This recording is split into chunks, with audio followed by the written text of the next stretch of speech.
They've said that there's a bomb in the building. They are evacuating us north now. That is according to firefighters on the scene, and we're going to move out of here right now just to keep ourselves safe. So we're going to start walking north ourselves, but that's what we're being told by New York City firefighters here, that there were reports of a bomb in that high school right there. It's called Stuyvesant High School. And so we are walking north to get out of the way. You can see just to my left here, these are even the ambulances which were down there are being moved north. The firefighters are being moved north. Everybody is being moved north. We're being asked by the police now to go north and get out of the way. Officer, do you have any idea of what the problem is? There's a report of a secondary device possibly in the area of this school, so they're going to move everybody back as a precaution. Secondary device meaning a bomb? Possibly. Okay, and where did that report come from? Was it 4 flight attendants and 2 pilots. Now, Brandon, that statement you said was handed to you. Did you get a chance to actually speak with some of these representatives? No, they have got to be just wiped out. Right. They basically handed these out as quickly as they possibly could to every media personnel that was standing here, and then quickly left. They weren't able to give us any more information other than what's on this press release here. And now they're allowing our cameras back into that cafeteria, so momentarily we should be able to hook up and set some sort of a live shot up from here. So that news conference, as you understand it, would still presumably come off, even though they've handed out this? Yeah, at this point, they've said that they are not sure when this news conference is going to take place, and according to this press release here, it says they will not release any more information at this time because of heightened security. So, again, we're not sure if they will even have a press conference, but certainly they have allowed us to set up our cameras in here so that we may get as much information from here to you as quickly as we can. And Brandon, everyone can relate to the security that we have to go through as passengers before we can get on any plane in this country. Are you hearing anything about the circumstances of how these 2 jets could have been hijacked? No. Again, as many people as I've tried to talk to here, just a lot of them don't have all the specifics, and those that do have the specifics and are quote-unquote in the know are upstairs. They are receiving information, putting together these news releases so that they can give them to us. Okay, Brandon, Todd, stand by and let us know if something should happen there. Let's get Tony Cooper back in. Tony, I was going to ask you, the World Trade Center, I guess we'd call it a failed attack in 1993, although 6 people did die.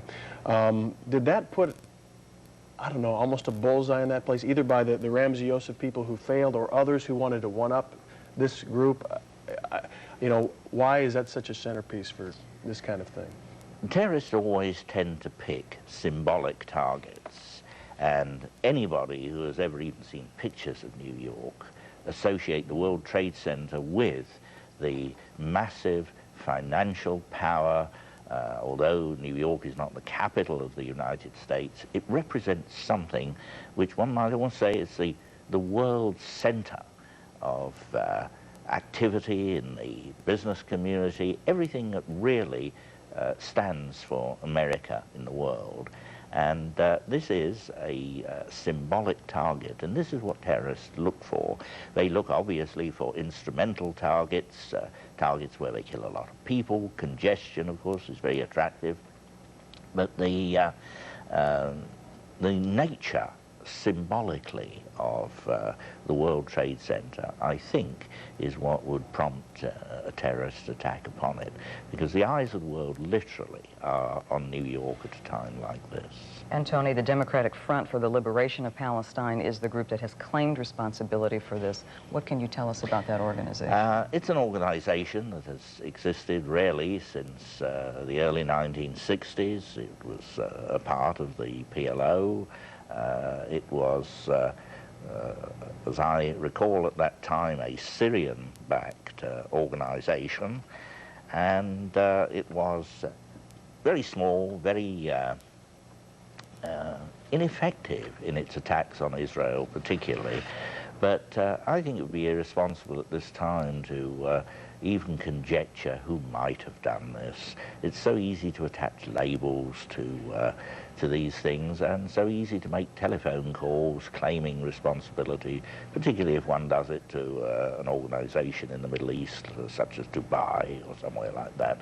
These calls are often made maliciously, and it's very difficult to see the an organization like the DFLP having the resources to coordinate an attack of this kind. It seems very, very improbable. Tony, we're going to ask you to stay with us. We have Fox 4's Jeff Curley standing by on the telephone to give us an overview of what is happening locally, Steve. Yeah, Jeff, we know the Fort Worth Emergency Management Office has been mobilized. Tell us what's happening in Dallas. Well, I'm at the Dallas Police Headquarters, and I'm told that Chief Terrell Bolton is down in the basement of City Hall with the fire chief and other emergency preparedness officials. They're plotting strategy. There have been no threats made against any buildings here in Dallas, but they have canceled all discretionary leave for police officers in case they do need to have an all-hands-on-deck situation. As I was told by one public information officer, if an officer had planned a vacation, they can't get on a plane anyway. So it's one of those, we need everybody available in case something happens here in Dallas. Any indication, Jeff, that they believe there may be some spillover here, or is everybody pretty collected there? What would you gauge the activity as? Honestly, I think the police... We are horrified by these tragic events. Donald Carty, the chairman and CEO of American Airlines, said, "Our thoughts and prayers go out to the families of all involved." One other thing, customers who wish to receive information about relatives, if you have somebody that you think may have been on those planes or, tied up because of the air traffic problems today, should call American's response number. That number is 1-800-245-0999. That's 1-800-245-0999. That's again for customers who want to find out information about relatives who may have been on one of those two planes involved. As I said, we're still waiting for people from American Airlines to come down and actually hold a news conference here in front of cameras to tell us more, but I'm not sure after this statement if we are going to get much more detailed information. It appears that American Airlines is still trying to piece together exactly what happened as well. That's it for now from outside the airport. Michael, back to you. Kevin, let me hold you up just a little bit here. We do know that there are two other planes that have gone down, one that has hit the Pentagon, and that another one about 80 miles southeast of Pittsburgh. It's described as another large plane, a Boeing 767. I gather you will probably take the opportunity to ask American Airlines if they know anything about those flights? Yeah, the statement here doesn't specify which planes were involved in which incident, if you follow me. Now, we do know this does appear to be confirmation of Flight 11 from Boston to Los Angeles, and that appears to be confirmation that it was an American flight that went into the World Trade Center in New York. The other flight, I'm hearing it for the first time, perhaps you've heard it on our network coverage yourself, but a Flight 7777, a Boeing 757, operating from Washington Dulles to Los Angeles. I'm guessing that's probably the one that went into the Pentagon, but that's only a guess on my part right now. And certainly that's one of the questions we'll ask the American officials when they come down to talk to us. All right, Kevin, we will let you get ready there for the news conference. Right now, we will go back to that national coverage of the attack on America. To 3, the number of confirmed flights that have been involved in this tragic day. American Airlines Flight 11 from Boston to Los Angeles, Flight 77 from Washington Dulles Airport to Los Angeles with 58 passengers on board, and now the United flight, Tom, that you just mentioned. And you can say that we have to say that the number of passengers was relatively low on those first flights, and we can only hope this was not a full flight, this United flight. You know, there was a collapse, obviously, not just of intelligence, but of airport security as well, that many planes were hijacked almost simultaneously. Although these days, as we know, Tom, and learned from the TWA tragedy, Flight 800, that oftentimes some of these devices are absolutely, it's impossible to see them in our kind of security X-ray machines that you have at typical airports. Some are made of plastiques. They can be very small and virtually undetectable, which is, of course, another major problem for airport security. We're going to go to Bob Bazell, who is at St. Vincent's Hospital. Obviously, we're very concerned about the people who were in the World Trade Center when these two planes crashed into them. Bob, tell me about the scene at St. Vincent's Hospital. Katie, the wounded are starting to come in with great regularity now. Almost every 30 seconds an ambulance pulls up. Some of them are very badly burned. Some are dead. I've seen several dead bodies go in. Cardinal Egan, the head of the Catholic Archdiocese, is standing out on the street giving last rites. Said, "May God help us," many times over. There's been a call out for blood from all the New York hospitals. People are lined up around the block. People have responded in enormous numbers to that. Everybody seems to want to help in some way.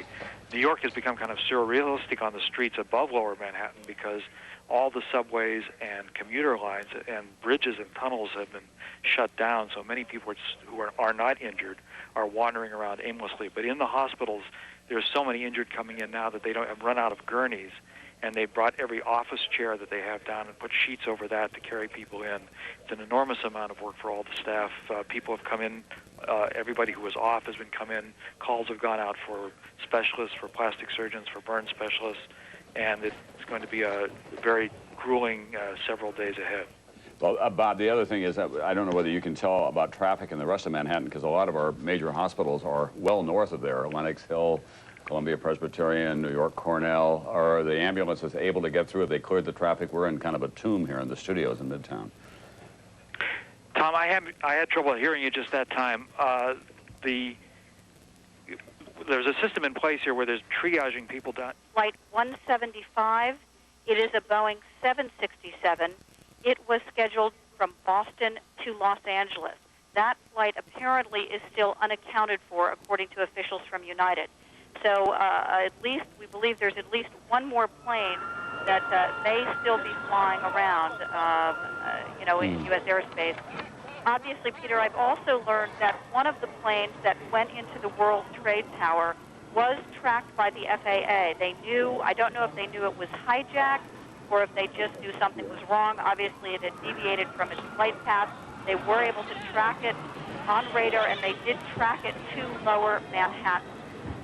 That is the latest we know about the flight. Lisa, this may seem an awfully dumb question, but given the fact that the airlines, the major airlines, operate in such an intensely coordinated way, at least with their own operation centers, how is United Flight 175, a 767 from Boston to Los Angeles, thought to be missing and unaccounted for? Well, all United is saying is that they are, quote, concerned about that flight. What I believe is that probably that flight was hijacked as well. Where it is right now, I'm sure perhaps the FAA, the FBI, and those folks know where it is. We are not being told, but there may still be another plane flying out there that has not yet crashed or landed or whatever will happen to it. But that flight is apparently at least unaccounted for at this time as far as public release. I'm sure someone knows where that flight is. Yeah, okay, thanks very much then. Lisa Stark in Seattle today. Thought she was in Washington, covers aviation for us. Barbara Starr, one of our principal reporters at the Pentagon, I think is on. So much horrific destruction. Also, we should tell you, planes across America have been grounded. Airports are closed. The nation's capital has been evacuated. The White House evacuated. And once again, you see the second crash of a hijacked jetliner into the World Trade Center towers that then came tumbling down. There are a series of reports to give you from all across the United States. Governments, state governments reacting everywhere to what has happened. We'll bring you a list in just a moment, but let's go to Lester. He has an update for us. All right, we're getting a little more information about the planes used in the attack of the World Trade Center. American Airlines is providing information now. Says two of its airplanes were hijacked, both used in the attacks on the Trade Center. One was Flight 11 from Boston to Los Angeles. It was hijacked. That plane driven into one of the towers. The other plane was Flight 77. I don't have information on the kind of plane involved there. American says those two planes carried a combined 156 people. Both of the attacks of the World Trade Center involved hijacked American Airlines planes. Keep in mind there were two United planes hijacked today. As you reported, the 757 from Newark to San Francisco is the one that apparently went down near Pittsburgh or in Pennsylvania. The other United flight, 175 from Boston to LAX, also hijacked. We have not confirmed the status of that airplane other than it was apparently hijacked, that according to the FBI. So we now know that both of the American planes were used in the New York attacks. United Airlines has apparently also lost two planes to hijackers as well. Greg, Chris? Let me go back to former Secretary of State Lawrence Eagleburger, and let me read from Reuters, Mr. Secretary. Quote, "It is most likely the work of Islamic fundamentalists. Osama bin Laden warned 3 weeks ago that he would attack American interests in an unprecedented attack, a very big one. This, according to the editor of the London-based Arab newspaper. Mr. Secretary, given that the warning was well known, and certainly American intelligence must have known about it, and given the fact that we knew that Osama bin Laden favors the use of aircraft and has launched a couple of attacks, one of which was actually defeated before it took place through intelligence, how is it we could not have known about this? Well, I think that's fairly understandable. You said, or somebody said, that this was highly sophisticated and very well planned, and I think that's true, including, obviously, the ability to keep the thing quiet. These flights were hijacked, and for people who want to know, the number is 1-800-245-0999. United headquarters, you may not be able to get through, obviously, is 847-700-5538. United has confirmed that one of its planes went down near Pittsburgh. American has said that 2 of its planes were involved in the hijackings today, one from Dulles and one from Boston. And apparently United Airlines was involved, is right? Right. I said that in Pittsburgh. Okay, right, Yeah. from Newark en route to San Francisco, Right. is that right? Yes. Ron and Sana is here. Oh, actually, we're going to go first just to before Ashley that, we want to go Banfield. downtown again. Ron and Sana. Oh, no, okay, we're going to... There we go. Ashley Banfield We're has giving out someone she's emergency talking numbers to. over the airways. No, I know, but we're doing that now. Yes, that's the only thing. I just wanted to ask Ashley, can you hear me? For emergency personnel, either law enforcement or medical. Do you know anything about those extra No, I do explosions we not. heard? No, I do not. Were they car bombs? I have no idea, ma'am. Are you being told that we're going to have to move out of this area as well? I was not told anything relative to that. What about the sewers? Are they looking for bombs in sewers? All non-essential personnel. That's all I can tell you. Okay. Personnel were put on what's called alert level Delta, which is the highest possible alert status, and military personnel throughout the country were put on Charlie threat level. For people who follow those things, we say them often without knowing what they mean, but they're both pretty high states of alert. There was extra security put in place at the Department of Energy's nuclear weapons and research complex in Oak Ridge, Tennessee. They put in extra security at the Los Alamos National Lab in New Mexico, and among the other places at Fort Detrick in Frederick, Maryland. This is to give you some sense of the magnitude. We're looking at a limited amount of picture of New York City and Washington, but let me go on with this list of what people did across the country today. In Louisiana, the state police urged all petrochemical and pipeline companies to be on alert. In this particular tension, a target which people who study terrorism believed which was vulnerable. In Los Angeles, all of the police in Los Angeles went on tactical alert and mobilized their anti-terrorist division. You recall before the World Trade Fair, the World Trade meeting that was held up in Seattle, one of the last times the system really worked and everybody efficiently was when they caught a guy coming across the border from British Columbia and Canada with a view to blowing up the Space Needle, I think it was at the time, in the Space Needle in Seattle. That's what they originally suspected and then later updated it. Turned it into something in Los Angeles. When he began to cooperate, he admitted his plan was to set off a massive bomb inside the terminal of LAX, Los Angeles Airport. That's right. And what I remember at the time about that, John, which is why everybody in the country is so on edge today, you should know here was a guy who was picked up by one agent at one border crossing in the country because he was sweating. One alert agent who didn't like the fact that he was panicking. Yeah, okay. Under questioning. Let me go back now to the World Trade Center. Just to finish this very quickly. Under orders from the FAA, airports nationwide are now closed all across the country. Anybody's just connecting with the world today and you're planning to go anywhere on an aircraft from one place to another, you can just forget it. So let's go back to the World Trade Center in Lower Manhattan on the west side and talk to Don Daler. Don.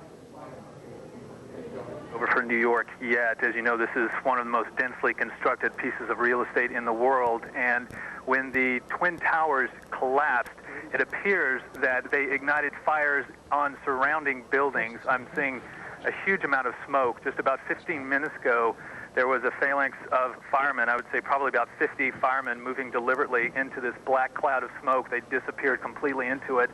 Then about 5 minutes ago, there was quite a bit of activity as a number of police officers started moving back individuals as well as firemen who were with their fire trucks away. So they moved the line of demarcation back away from that area. And I can see at least 2 buildings look to be partially involved. Just from my vantage point, I'm about 4 blocks away from where the Twin Towers once stood. Right before the second tower collapsed, when you and John were talking about the concerns over that possibility, Mayor Rudolph Giuliani walked right past me here on Church Street and Duane Street, again about 4 blocks from that area, moving his entourage out of that region. And then just moments later was when the collapse happened. There was a complete cessation of ambulances and any kind of emergency traffic in this area for about 5 minutes. And then slowly I saw 1 or 2 ambulances trickling out of this incredible cloud of dust with debris on top of them. Some of them had broken windshields. There was a police car that came by that looked like the top had been almost completely stove in. And that's one of the most disconcerting aspects this morning has been on this avenue that has been opened up, Church Street. There's just been a trickling of emergency vehicles coming out of that scene and towards the hospitals. I'm not sure how much they've been trapped down in that area or whether they moved away and are going to some of the other area hospitals that don't come by here. But I've not seen anywhere near the number of ambulances leaving the site that one would expect. Don, let me ask you this. Do you have, and I realize this is a tough one to ask you to speculate about, after the attack occurred on the aircraft, the first aircraft attack on one tower and then the second one, how many people managed to get out of that place before they collapsed? Have you any idea? Would you see a large number, small I saw a river of people at first running when the first attack happened. There were screams. A lot of people were looking up in shock. And then about, I would say, a minute and a half later, there was a steady stream of people moving from closer to that area, running up the streets. Then, of course, as I guess is human nature, a lot of people stopped, feeling that they were maybe far enough away that it was safe, started looking up, talking, pointing, and then the second plane hit. And that, again, caused another stream of panic. As the police started to respond and started to try to clear the streets, there was a very calm, organized evacuation of the southern part of Manhattan. I saw no panic whatsoever. It was very calm. The police were directing traffic, getting all the cars out of this area, getting all the people north. But when the first tower, the one that actually was that you saw, was the second tower hit, but the first tower to collapse fell, then it was mass chaos. And there were thousands of people running up the streets. This billowing cloud of dust and debris came washing up over here, four blocks away, which only exacerbated the chaos of the moment. And then from then on, from the time that the first tower collapsed, there was just the street here, Church Street, was just full of people covered in dust, holding their handkerchiefs or papers over their mouths to try to breathe, moving northward away from this area. That stream trickled out, and then when the second building collapsed, once again there were more people, but this time when the second building collapsed, I witnessed firemen who were helping one another, struggling up the street, covered in debris. There was a police officer who was being carried by 2 other police officers trying to get out of that area. So there was obviously a lot of collateral damage with the people around that area. I would say even not just at the base of it, but for them to have gotten to my point that quickly, they would have been injured probably 2.5 blocks away from where the towers fell. Don, thanks very much. Don't go away, because you've helped us appreciate at ground level what, as I said before, seems almost surrealistic when you look at it on television. In terms of people getting out of the trade towers, do you have any sense at all? Have you heard anything, even anecdotally, from the cops about how many people managed to get out of the building before they collapsed? No, absolutely not. But you can imagine that the World Trade Centers, I'm not sure how many elevators exactly they have, but I have been in those buildings, and I think there are around 20 elevators in each. If they shut down immediately, you can imagine the people who would be streaming down the fire escapes and the stairwells. There's also, I don't know if it was the case now, but I do know that one of the towers had a major elevator that went all the way to the top that was malfunctioning and has been malfunctioning for at least a month. They've been having a lot of trouble with that. Not that that would have made any kind of difference, of course, once those elevators shut down, as soon as I imagine the fire alarms go on and that kind of thing, it's de rigueur that the elevators are not to be used in that situation. If the elevators go all the way to the top, and that's where the extent of the damage was at the very top of these, there's probably no way that anyone on the lower floors was able to use elevators. So they were all going down the stairwells, and one can only hope that there was quick enough reaction that they did get clear away, that they did not stop at the base. Thank you, Don, very much. You know, somebody said, looking at the Pentagon this morning, that it reminded them of World War II. Clearly a person too young to remember World War II. But as you look at these scenes, you can feel absolutely clear that you're looking at the results of the United States at war with angry and vicious people who will do in the future, as they have in the past, whatever they can to get at the United States, this huge presence in the world, with any number of enemies in the world, with any number of people who feel the United States has messed up their lives or their countries or their movements or impeded them from something. And so, in fairness, without being too carried away with it, we are looking at pictures from a war zone this morning. Not a picture, something that looks like a war zone, looked like an old war zone, but is a picture of a current war zone in this endless battle between the United States and its enemies, usually small groups of enemies. We're talking into countries to some extent here, but we're talking about the most unconventional form of warfare that man engages in, which is terrorism.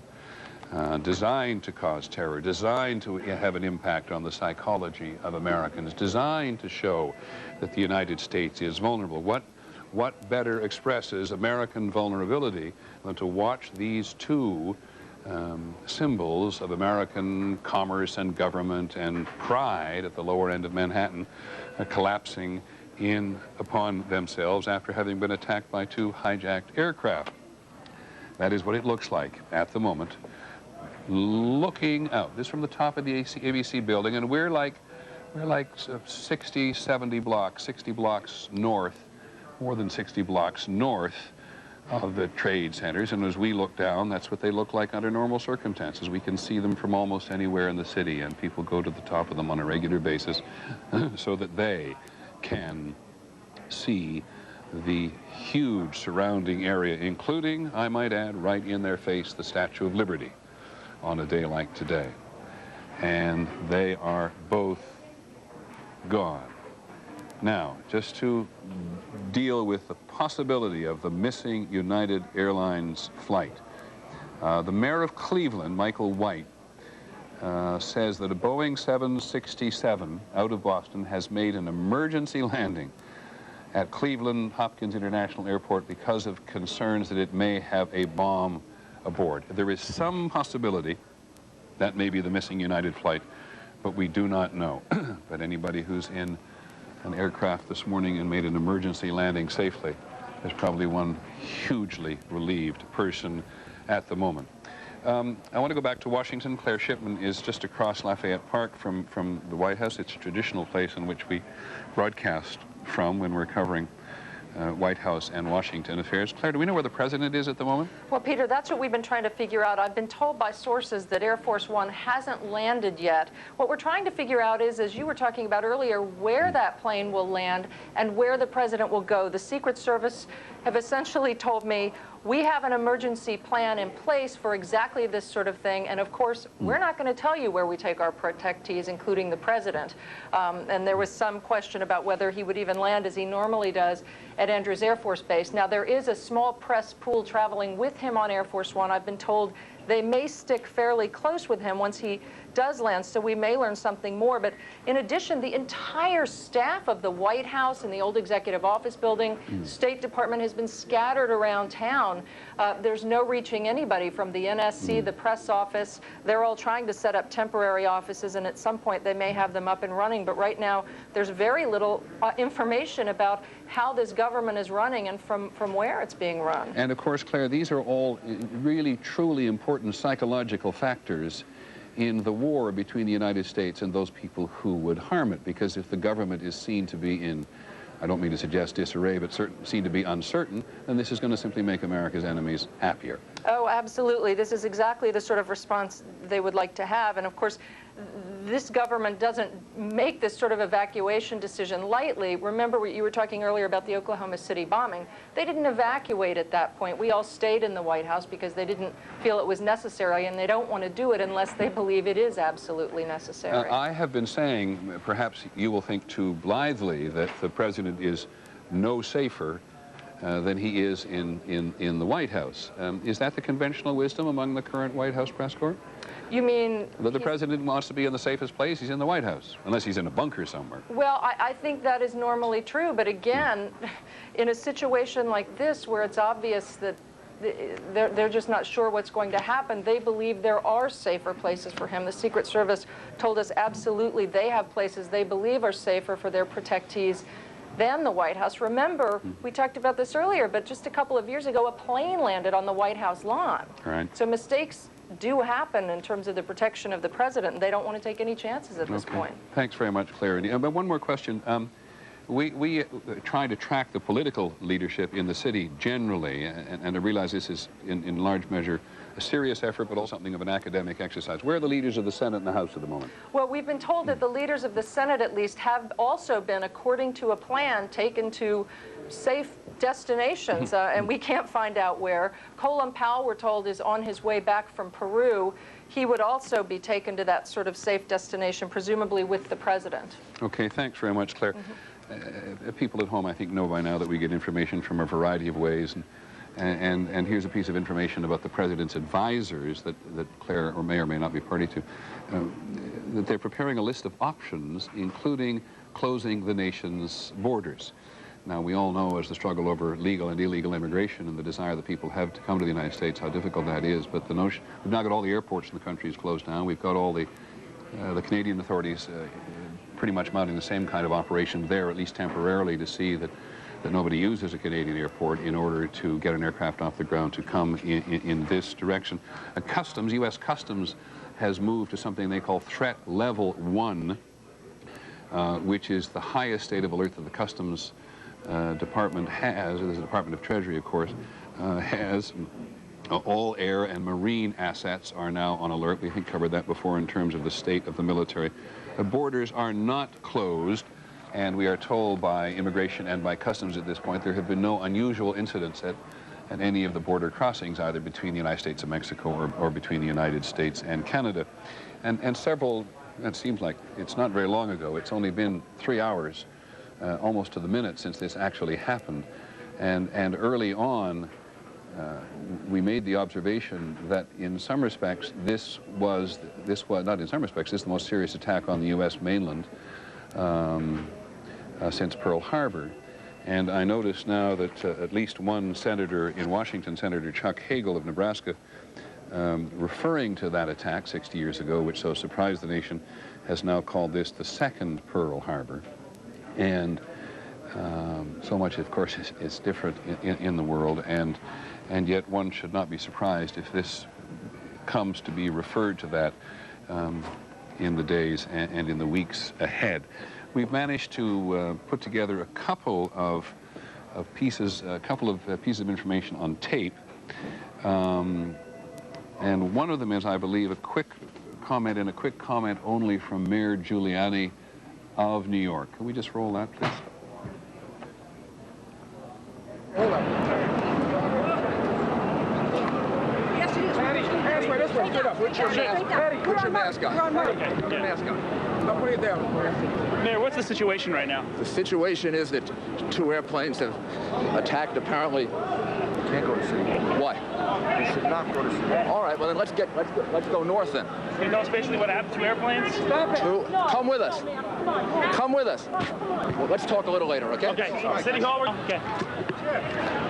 You could never, ever underestimate how important the political leaders are and their respective communities are to the country at this moment.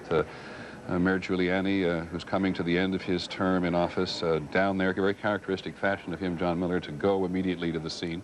Some mayors have not, and it has cost them politically, but you see in that early picture, maybe that's an hour or so ago, in which he's just caught above as much guard as as anybody else. And he's covered with dust.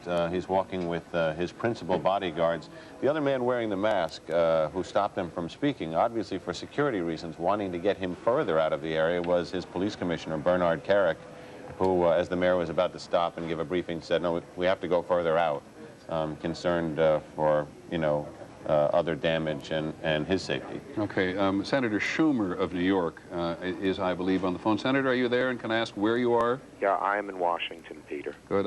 Obviously, you, sir, have something to say, and here's the space. Well, I just, you know, I mean, we're all just totally shocked here. I mean, probably there are millions of New Yorkers who are in my position. My wife works, I'm in Washington, but my wife works a quarter of a mile from the World Trade Center. My daughter goes to high school within the shadow of the World Trade Center. Have you spoken to them both? I did speak finally to my daughter. I spoke to my wife earlier this morning, and I spoke to my daughter about a half hour ago. Both were obviously extremely shaken by what's happened here. Senator, you know precisely that 50,000 people work in the World Trade Center. There are 155 businesses in there, and 80,000 people visit the World Trade Center every day. How can you give us some sense of your feeling about the magnitude of this, your knowledge of the magnitude of this? It leaves you almost speechless. I was going through each floor, and I know people on almost every other floor, and I'm sure that's true of so many people here. This is such a dastardly act aimed at the heart of America and the heart of New York, and it is... You don't even know what to think.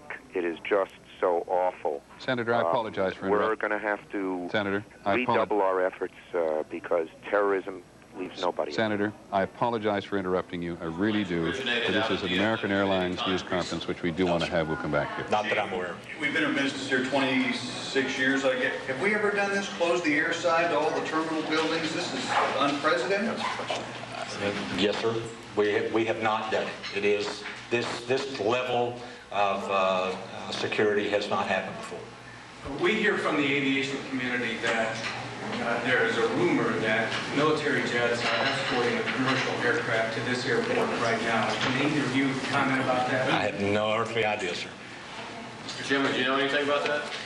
I would assume that since all of the aircraft that are due into DFW have landed, there are no military escorts. Now, whether there was a military escort provided to them or not, we're unaware of that.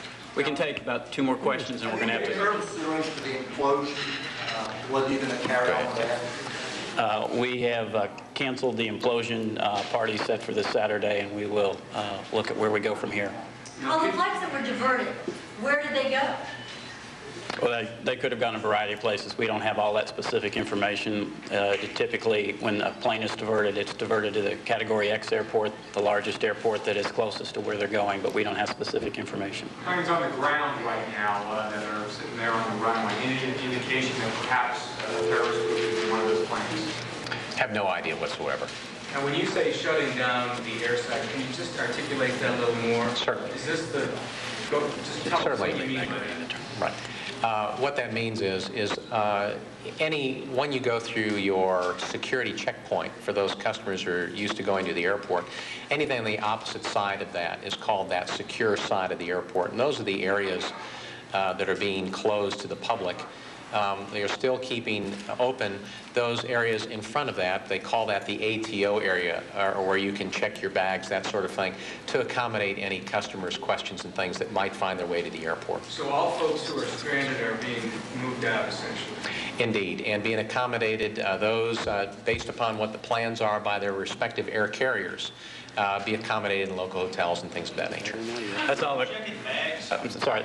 One more question, and we're going to have to get back to our business. I talked with passengers out in the terminal. They said that people who are coming off the planes are having their bags searched or their luggage that comes out of the airport. That's possible. That is possible on the part of the air carrier. Okay, thank you. We'll be back to you. I think the most important thing to take away is that there is no specific threat to this airport, and rest assured that our DPS folks will keep you alerted if anything else is to occur. Thank you. What time should we expect another? Well, there you hear the comments from 2 officials. I have to be perfectly honest, not sure who they are, whether they work for American Airlines or they work for the airport in Dallas, but they were in Dallas today, and they say at the end of that news conference there is no specific threat to that airport, which will be reassuring to people who are around the airport, but anybody who's wanting to fly anywhere in the country at the moment is unable to do so anyway.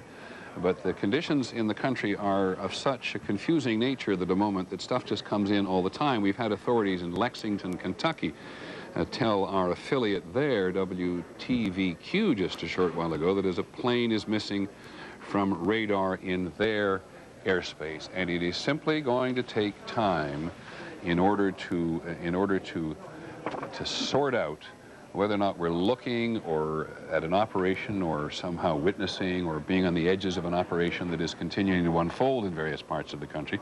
We still indeed have a missing aircraft or a missing or not accounted for aircraft from United Airlines.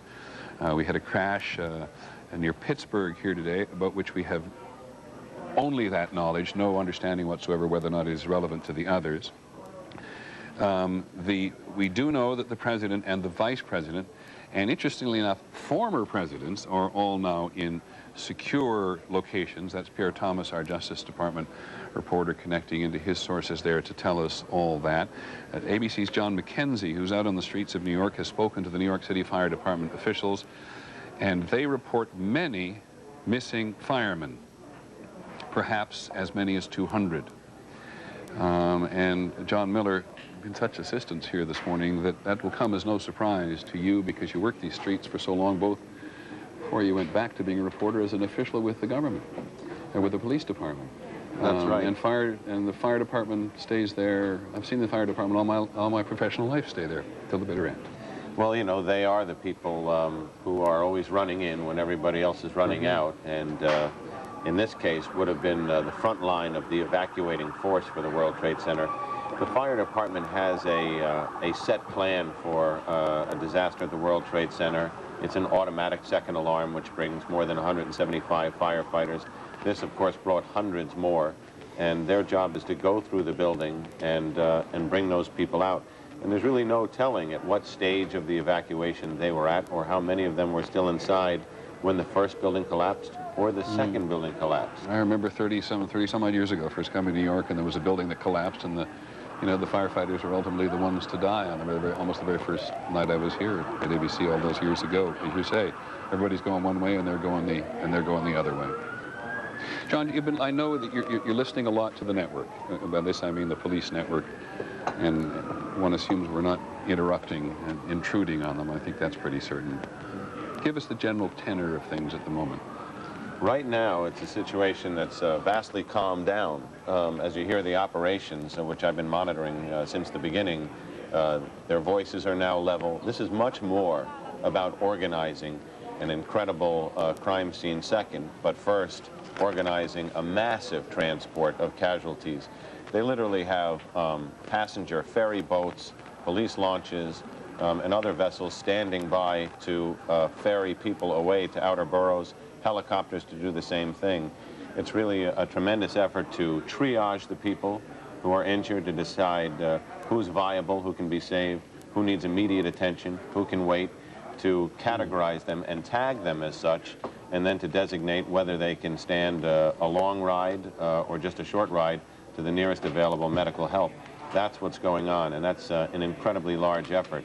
On the other side, there's the investigation, which is unfolding, processing probably the largest crime scene in U.S. history, certainly larger than the Oklahoma City bombing, or even the first World Trade Center bombing, or in this case, because of the size of those two buildings, the twin embassy bombings in East Africa. Yeah, and that's the Pentagon we're looking at this morning, and I'm sorry, but we have more bad news. Lisa Stark, who covers aviation from us, reports in from Seattle that 2 United flights have now crashed. Now, just so we don't lose track of the numbers, we told you the United Flight 93 going from New York to San Francisco crashed outside Pittsburgh today. We believe now, according to our aviation sources, that United Flight 175, which was a 767 destined to go from Boston to Los Angeles, has crashed, and we do not know where. So we have 4 major commercial aircraft which have been involved in either accidents or violence today. We have the 2 at the trade towers in New York City. We're not certain, but we believe both those are somehow connected to American Airlines, but we're not sure of that, absolutely sure. And that news conference in Dallas a few minutes ago didn't shed much light on the subject. And we have 2 United Airlines flights involved in crashes. We do not know the circumstances of those crashes. One of them flying from New York, just outside New York, to San Francisco, and the other flying from Boston to Los Angeles. And we may or may not have another aircraft because we have no certainty yet what the aircraft was, who it belonged to, really what size it was, that penetrated the outer ring of the Pentagon this morning, right through to the inner ring of the Pentagon's courtyard there, and caused what ABC's Jack McCarthy called heavy casualties there. So we have 4 significant commercial aircraft carrying, in some cases, well more than 100 passengers who've all been involved in acts of violence on purpose or otherwise today. And Mayor Giuliani, Mayor of New York, who will probably get a better feel of this before anybody else at the moment, has now described a tremendous number of lives lost in the New York the attack on the New York trade towers, and it doesn't come as any great surprise to anybody. The mayor begins to give us some sense of magnitude which is beyond that which we are merely speculating and or talking about, even though we know that many, many, many, many lives have been lost. And ABC's John McKenzie, who's just a couple of blocks away from the World Trade Center at a makeshift fire command center. Look at that again. I mean, it is stunning. John McCarthy at that makeshift fire command center has had a battalion commander tell him that as many as 200 firefighters are principally unaccounted for. So it is no wonder that all across the country today, at airports and at public sites, many, many which have been closed from the west all the way across to the east, people are holding their breath. Don't wish to be melodramatic about it, are holding their breath as to whether or not there is one more, or should I say, another incident to come. And that was because the shock was so profound watching on television as we did this morning to see the second aircraft come in and crash into the other of the twin trade towers. There it is, which have now both collapsed. And it is, in some ways, a reminder of what happened when the Challenger exploded, and the constant repetition of the explosion of the Challenger on the Challenger space shuttle just drove it into our collective consciousness all across the nation. What we had witnessed together, though we're clearly unable to feel in the same way as those people in the immediate area. I just want to pick up some other reaction coming from around the country and around the world. It's very interesting, the reaction we've had immediately, officially, from the highest ranks of the Palestinian Authority and from Afghanistan. I think we can hear Chairman Arafat, Yasser Arafat, in just a moment, but the Taliban ambassador to Pakistan, it is in Afghanistan where the United States believes Osama bin Laden has been most carefully given sanctuary, if not protected by the Taliban. But the Taliban ambassador to Pakistan has condemned what he called terrorist attacks on the United States on Tuesday. He said in a dispatch from Reuters out of Islamabad in Pakistan, this is a terrorism act and we strongly condemn it. And then from Kabul itself, the capital of Afghanistan, a spokesman for the rulers there said that the Saudi dissidents, Osama bin Laden is a Saudi Arabian citizen, could not be responsible for a spate of terror attacks in the United States. I don't understand that particularly, but here's the quote from him. It says, what happened in the United States was not a job of ordinary people. It could have been the work of governments. Osama bin Laden cannot do this work, neither us, said the Taliban spokesman to the Reuters news agency in Kandahar, which is a city on the southern part of Afghanistan. This could have been the act of either internal enemies of the United States or its major rivals. Now, there are a couple things. John Miller talked to me about this because you've been to Afghanistan. You went to see Osama bin Laden. In every organization, anywhere in the world where governments or organizations have been somehow connected to terrorism in the United States mind, acting real or not, people are just waiting. There's going to be some kind of response to this. When Osama bin Laden blew up those embassies, I guess it was before you went into Afghanistan, they attacked his camps. They didn't get him. They sent 75 cruise missiles at $1 million apiece into his camps based on intelligence that he would be meeting there with his leadership. Right. He was not there, and they didn't get him. They destroyed his camps. I think that at the time or point that the government and the Bush administration identifies, not to the standard, and this is the way they've been working, not to the standard you would need to prove in court, but to the satisfaction of the administration that they know who's responsible. They will not deal with this as a criminal matter first, but as a military one first, and retaliate against someone somewhere. Too early to say who. One of the things about bin Laden that is so misunderstood, and his name has come up a few times today, is how he actually operates.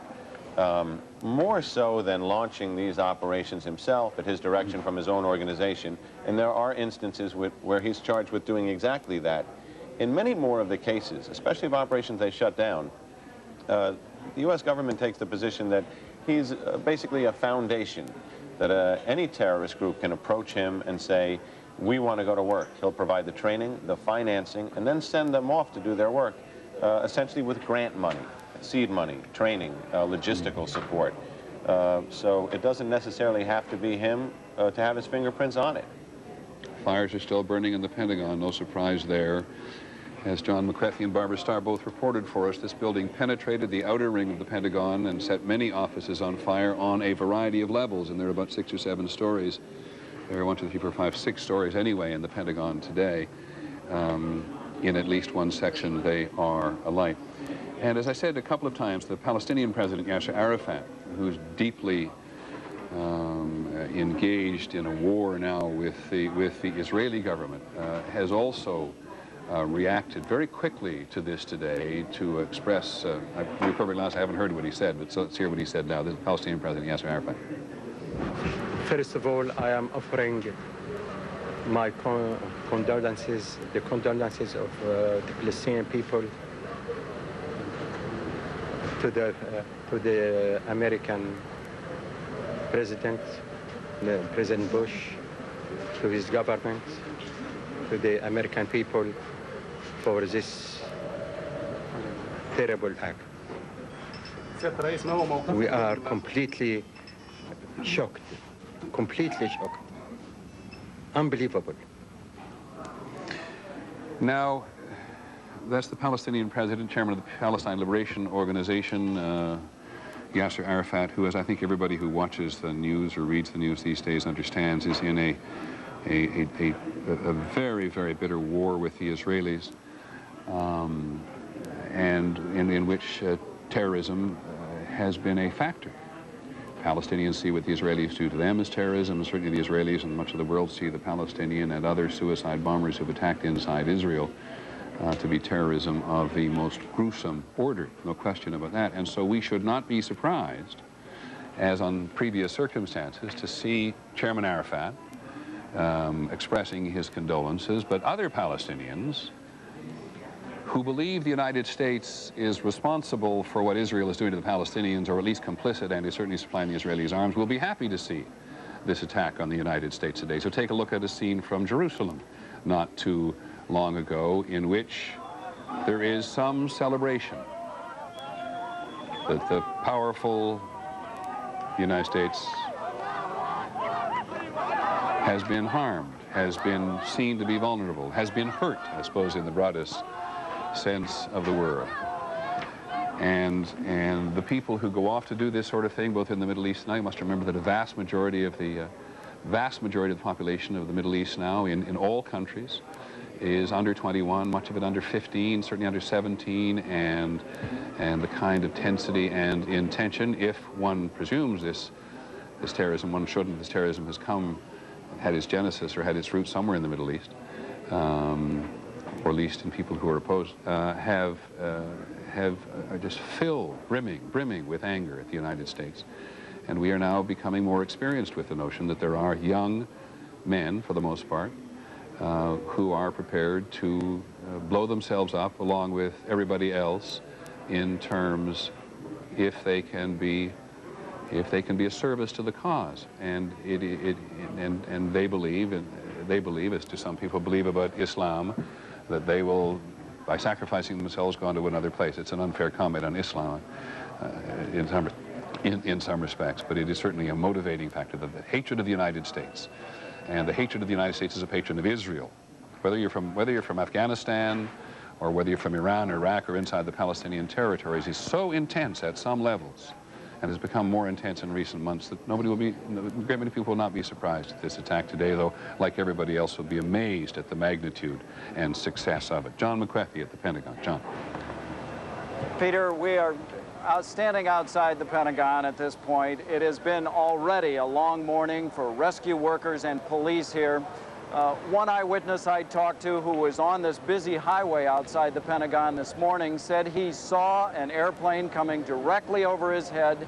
It was an American Airlines plane. He could see the number on the plane. He could almost see the passengers inside as it went along the highway, started clipping off the high wires and the different light poles along the highway, and slammed directly into the side of the Pentagon. As we said earlier, Peter, the aircraft penetrated deep inside the Pentagon. It is organized in rings from the E-ring on the outside. It penetrated all the way into the A-ring in the inner part of the Pentagon. After it burned for a number of minutes, a part of the building collapsed. By the time rescue workers could get in there, the destruction was just terrific. John, do you have any sense of the casualties? We don't have any sense, Peter, except the size of the medical operation that has been set up here is enormous. They are anticipating the casualties. Certainly the injured will be in the hundreds. I certainly don't want to speculate on those killed. And John, it's a little hard to get a sense of the size sometimes for the picture. Can you describe, maybe in feet or in yards, how big a penetration this is? The roof has collapsed, Peter. There is a chasm in the side of the Pentagon that is probably 200 or 300 feet across. From the roof of the Pentagon, there is this huge V shape that has collapsed. You can see deep inside the Pentagon from the street now. This is into the inner courtyard of the Pentagon itself. It's into the innermost ring of the Pentagon, Peter. I have not been able to get into the courtyard, but I was told that the penetration was all the way into the deepest ring of the Pentagon. And John, the office building, the Pentagon is about, what, 6 stories high? It's 5 stories above ground, Peter, and several stories below. Clearly the damage is primarily above ground, but also some of those in the lower offices. I was sitting in the Pentagon when the attack happened. I was on the opposite side of the building. It shook the entire building. It was very clear that something terrible had happened. There was chaos immediately after the attack, Peter. Secretary of Defense, I walked out with the Deputy Secretary of Defense. The Marine Corps Commandant couldn't get out the door because security had locked it. It was chaos. Okay, John, and the fires are still burning at the moment, we believe? They are still burning. They are mostly oil fires, it appears, Peter. The fire hoses have been on the various fires for the last several hours, so they're beginning to put them out. But obviously there is still heavy gray smoke coming out of that portion of the Pentagon that was so terribly damaged. John, there are a couple of aircraft at least around the country today which are still unaccounted for. You gave a very clear description earlier of how this aircraft had approached the Pentagon. But did anybody able to identify it as an aircraft associated with an airline? Absolutely, Peter. The eyewitness I talked to looked up and said it was an American Airlines plane. I saw it clear as could be.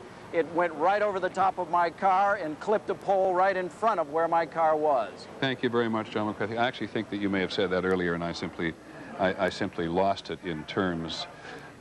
Just lost it. And so we now know that it was, from at least one eyewitness there, it was an American Airlines aircraft which crashed into the Pentagon. So let me just try to get some grasp on the airplane. We have 2 United flights, a 757, which was on its way from New York to San Francisco, which crashed near Pittsburgh. We have a United flight which crashed from Boston to Los Angeles, United 175, and we do not know where that aircraft has crashed or been crashed as of now. And we have these 2 American flights, one from Boston to Los Angeles, which is a 767 with 81 passengers and 11 crew on board, talking about almost 100 people on American Flight 11. And American Flight 77, which was scheduled from Washington to Los Angeles, with 58 passengers and 6 crew members on board. And John Miller and I have been sitting here looking at each other about where these flights were going. And there's several ways to speculate about it, but you came up with one very interesting on already. From a forensic standpoint, if you look operationally to crash these flights, it would have been just as simple to get on the Washington shuttle or the New York shuttle and crash one into the Trade Center and the other in the Pentagon. The choice of flights here, Newark to San Francisco, Boston to L.A., Dulles to L.A. Excuse me, John, I apologize. Let me come back just because we have the New York governor here. Sure. Governor George Pataki, the governor of New York, I believe, is on the telephone or somewhere. Governor Pataki, do you hear me? Yes, Peter, I hear you fine. Well, why don't you first start off, sir, and give us your appraisal of the day so far. It's just a horrific scene, and everybody's pulling together. We're activating the state emergency forces, but our hearts and prayers are with the victims and the families of those victims, and we have to, at this point, just focus on trying to help as many people whose lives are at risk as possible and dealing with those who have been injured. Do you have some sense of the magnitude of casualties? We don't want to quantify a number, but obviously it's a horrific incident that really is just an incredible outrage against the people of New York and the people of America. But at this point, our focus is on trying to make sure that those whose lives are still at risk are as protected, and those who have been injured are treated as quickly and as well as possible. Governor, do you believe that thousands of people have been killed? I don't want to use a number, Peter. At this point, the goal is simply to try to help as many people as possible. We're working closely with the city, with our National Guard forces coming in to help relieve the city police and fire. Obviously, it's a situation that just cries out for people to be horrified, but what we have to do at this point is focus on helping those who are at risk, helping those who have been injured, making sure there's an orderly removal from lower Manhattan, and that is our focus at this point. Governor, are you in a position to go to the scene? Are you in a position to go to lower Manhattan? Do you think you should? Would you like to? Or are you locked down? No, I'm in the city, but the important thing is to be able to stay in contact with the White House, with City Hall, with our statewide emergency services. We've gotten offers of support from all the surrounding states with their emergency services, and the critical thing right now is to be able to coordinate to make sure that the response is the strongest and the most compassionate it can be for the people whose lives are still at risk. And we're mobilizing National Guard units from across the state. We're getting help from the surrounding states and coordinating with the city, and that's what we have to do at this point. Governor, what have you done about the other so-called high-profile potential targets in New York City, like the UN and the bridges and things like this? Are they all evacuated and locked down now? UN's evacuated. The tunnels have been closed. The George Washington Bridge is open under security for emergency services coming in and people going out. We've shut down most of the mass transit. Grand Central is open under very tight security, but people who pass through the security have limited service to the northern suburbs, and we're doing the same thing on Long Island. But the important thing now is to provide as much help as quickly and as effectively to those whose lives are at risk or those who've been injured, and we're working with the city and the federal officials to make sure that happens. Do you believe that New York City is now under control? New York City has been under attack, and until we get through this, we just have to continue to respond as strongly as we can. And are you in a profile now? Are you in a position where you actually think there's a potential for more?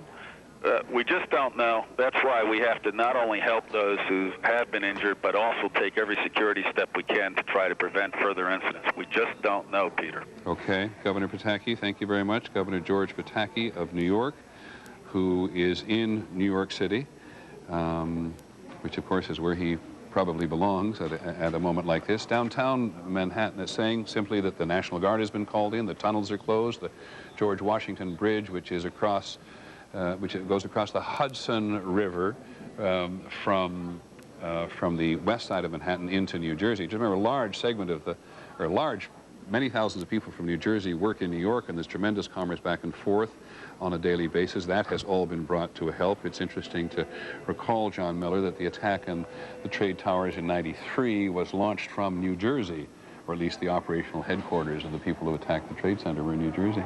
Correct. And the building of the bomb and the original conspiracy was all carried out in towns right across the river. In fact, The conspirators later admitted that they watched from New Jersey to see if the buildings would in fact fall, and they didn't. This time they did. They did today. And Governor Pataki trying, as politicians again must on occasions like this, trying to express the horror and the commitment that the political establishment feels to those people who've died and those people who need to be rescued. You know, it's an answer to every question about whether or not something was locked down or something. He came back every time that their priority now is to try to help those people who are in deep and, in some cases, still desperate trouble. George Stephanopoulos, one of our senior reporters, is downtown. Hey, George, where have you been? What have you seen? What do you think? Well, Peter, I'm going to give you kind of a pool report from several of our correspondents down here of basically what happened down here in downtown New York between 9:45 and 10:45 when the two explosions and the collapse of the World Trade Center happened. At the time, I was actually in the subway heading towards the World Trade Center right around Franklin Street, and after the first explosion, the subway station started to fill with smoke. The subway cars started to fill with smoke, and the subways actually stopped. They then diverted us around the World Trade Center to Park Place, which is one stop beyond the World Trade Center. We got to that train station at around 10:35, Peter, and it was a scene unlike I've ever seen before in my entire life. As we tried to get out of the subway station and walk up into the street, it was pitch black, midnight black, snowing soot all down through downtown Manhattan. This was about 2 blocks from the World Trade Center. You couldn't see a foot in front of your face at that time. We then worked our way back uptown. All of the firefighters and police officials and National Guard are now evacuating everyone out of lower Manhattan. They're going east towards Brooklyn and north, which is where we are now, up on Canal Street. I should add as well, Peter, we had one of our reporters was downtown and had a sight line of the World Trade Center at around 9:48, which is around the time I believe the first tower collapsed, Gloria Rivera, and she saw 2, then 3, then 4 people jump out of the top floors of the World Trade Center. She was with a firefighter who said, they're not falling, they're jumping.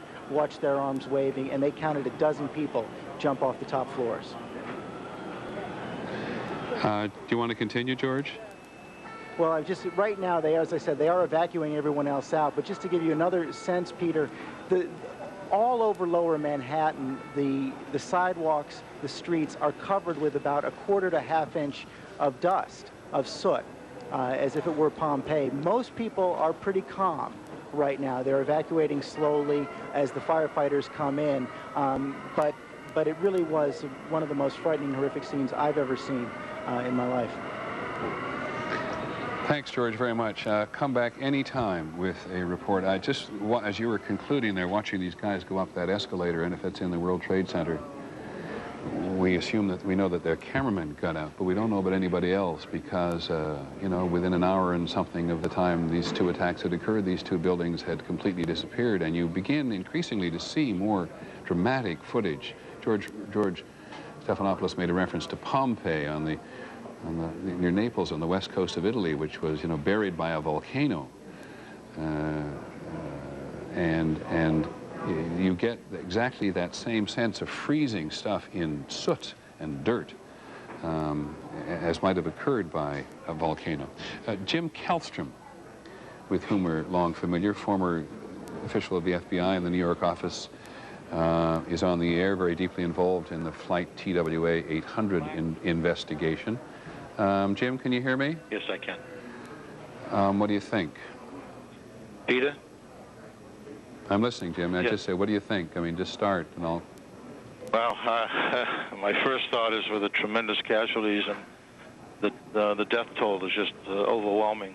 It's a day that 50 years from now our children, if we're still teaching history, will be taught about when we went to war on American soil with terrorism.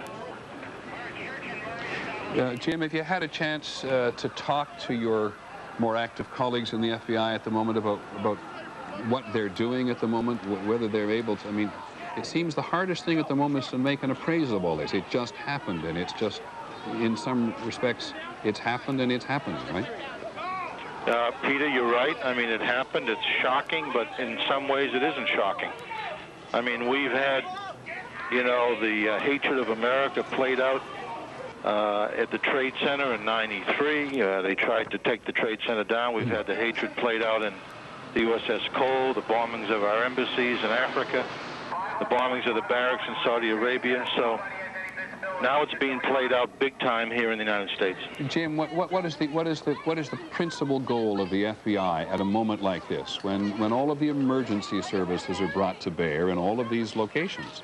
What's the FBI actually doing at the moment? I think the first concern of the FBI right now, right this second, is there going to be something else happening in the next 5 minutes, 30 minutes, hour, 12 hours?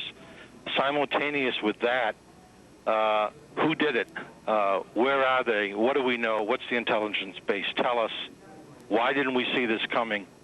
Where do we go from here? What kind of articulate, defined information can we give the National Command Authority so that we can bring the necessary massive retaliation necessary without a lot of collateral damage?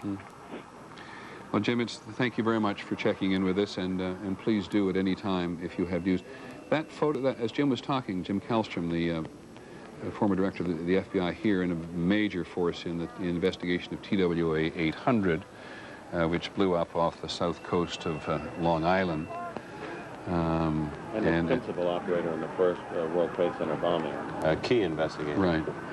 But it's interesting, forgive me, no offense intended him, he doesn't have much to say either today, because in some respects there isn't much to say except the horror of it. But as we were looking at just a moment ago, listening to George Stephanopoulos talking to our reporters who witnessed the horrifying jump of some people from the top of the trade towers, you just saw a hint just ahead of this little piece of video here before, you saw a hint of what people were enduring at the top of the trade towers before they collapsed as a result of the intensity of the fire. And we've seen it before in other places around the world. Fire starts in a place, people often, ironically, not that it would have made any difference today, do the wrong thing, they get trapped in an open window by fire coming into their room, and finally they just jump, simply because if they don't jump, they're probably going to be burned alive. But as we have heard from, it's interesting that Governor Pataki is so nervous, and I don't blame him for a second, wanting to stay away from the magnitude of the casualties here today. But as John McKenzie reported from the fire department downtown, we got 200 fire department officials, 200 firefighters missing.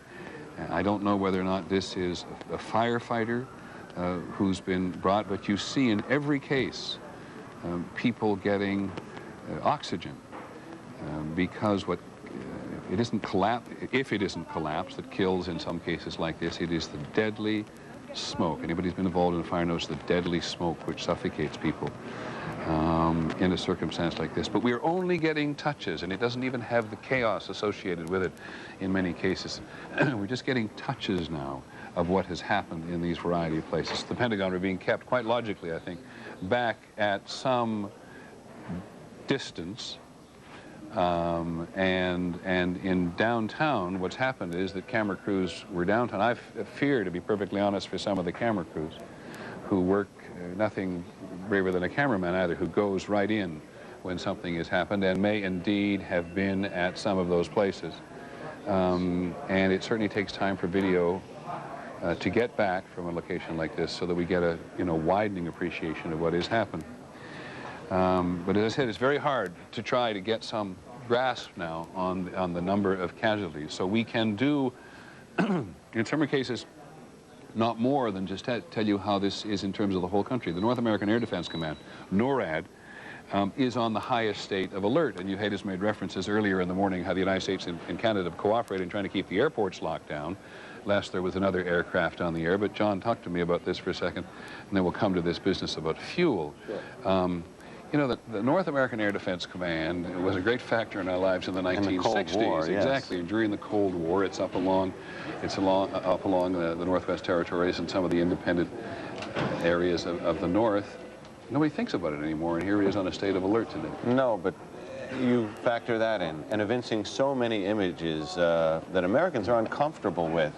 The idea that there's a no-fly zone in New York City, in Manhattan, being patrolled by F-16s with instructions to shoot down any errant aircraft, that the same is true in Washington, D.C., our nation's capital, that military people and doctors and military vehicles are coming to aid, that the National Guard is on alert.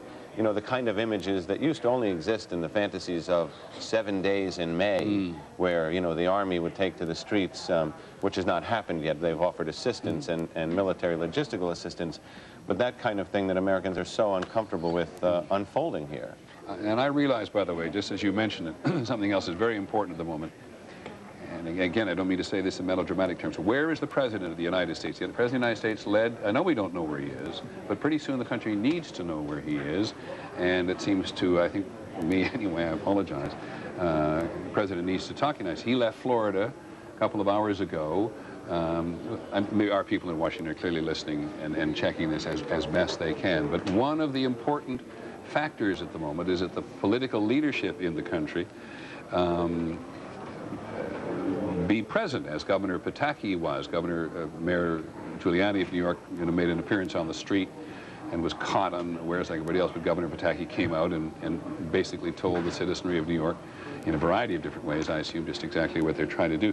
Now, here's a bulletin about the President's whereabouts. The President is about to make a statement at Barksdale Air Force Base shortly. Barksdale Air Force Base is in Louisiana. So, if this is accurate, and we'll check with Claire Shipman and our other reporters at the White House, and John Cochran, if he can, in Florida at the moment, who's with the President today. The President's not coming back to Washington at the moment. We'll leave that for just a second. We'll talk a little more about this business of the aircraft and the fuel. We're trying to figure out why would a plane going from New York to San Francisco, Boston to Los Angeles be involved in this? It could have been any plane, all right? It could have been, but when you consider the advantage to a terrorist, here you have a transnational flight. It's going to be a larger aircraft in each case, but, and this is the key, because we had speculated earlier, was there some additional explosives laden in these planes to cause these incredibly large explosions?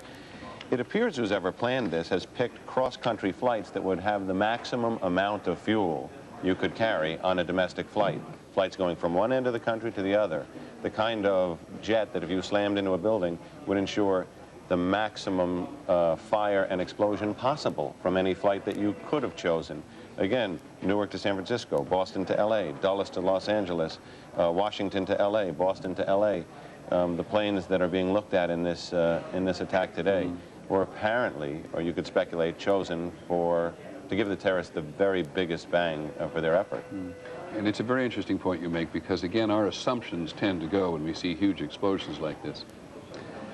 None of us understanding visually the power of explosives, that there were explosives on board, and so you're quite right, it may indeed have been the aircraft exploding. I mean, John Nance could help us with this, but when you hear the amount of fuel, very flammable aeronautical fuel that's loaded onto a plane for a 3,000-mile trip or something, that's going to give you quite an explosion. Flight 800, which was an international flight, to those who saw it, was an incredible explosion. John, if you'd sit at your station for a second, I'm just going to go and try to check one piece of information, and in that period of time, we're going to try to give you a little better sense of the disaster at the trade towers today. Here's something we've compiled, and we compile it as we go along.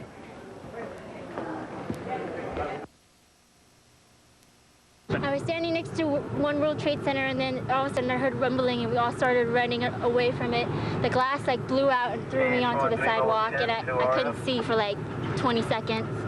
And then I started seeing vaguely the street, and I just started walking, and my eyesight came back.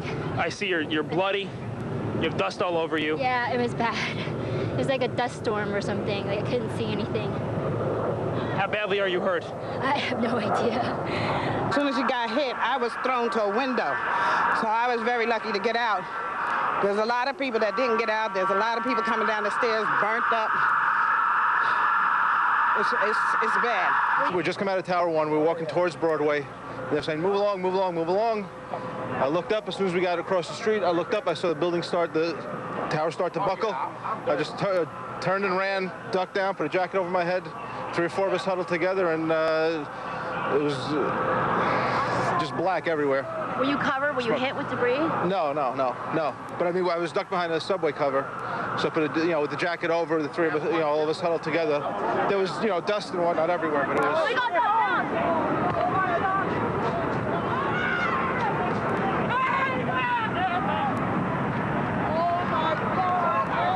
The second building has just come down. The second, everyone's being asked to get down. Come down. Can't even look at it. Because all I can see are people. I don't see a building, I see people. People hurt. Children without mothers and fathers tonight. If you're just joining us, you probably already know the World Trade Center towers, the Twin Towers, the New York landmarks have collapsed and are gone. The Pentagon has been hit by an airplane, a series of hijackings apparently today at the root of this. What we know is hundreds, if not thousands, are injured, no count on the deceased yet, and that the investigation, a massive investigation, is just beginning to unfold. But John, I stepped aside there, among other things, the moment to try to get some sort of sense from people who talk to, because as soon as this happens, people begin to think about a response. And we don't expect a response to come in the immediate future by any means. But I was just talking to Charlie Gibson from Good Morning America, and he'd been thinking about the same thing, that the response to this from the United States is going to have to be massive. They have to accomplish something in some way, because so much of the response to terrorism before by a large nation such as this, which is not impotent, but very limited in its capacity to operate at this kind of level. You were mentioning earlier the attacks against Osama bin Laden's training camps in Afghanistan. In retrospect, they spent, as you pointed out, more than $1 million per cruise missile. I've forgotten how many they sent. No, they didn't get anything. They didn't get anything. They didn't do anything. So it's an enormous challenge for a powerful nation to respond in an effective way. And the Pentagon is still burning, and today the World Trade Center towers have gone. Diane Sawyer is down in Times Square at the moment, and among other things, I think has been trying to get some grasp of the number of casualties involved. And it must be very difficult, Diane.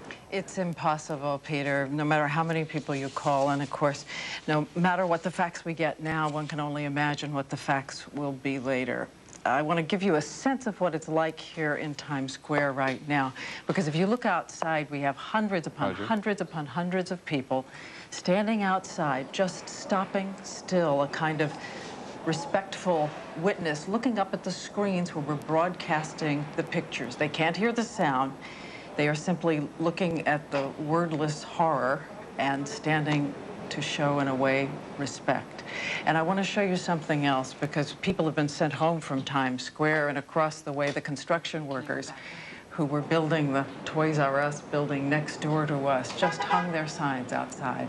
God bless America, and pray for families and victims.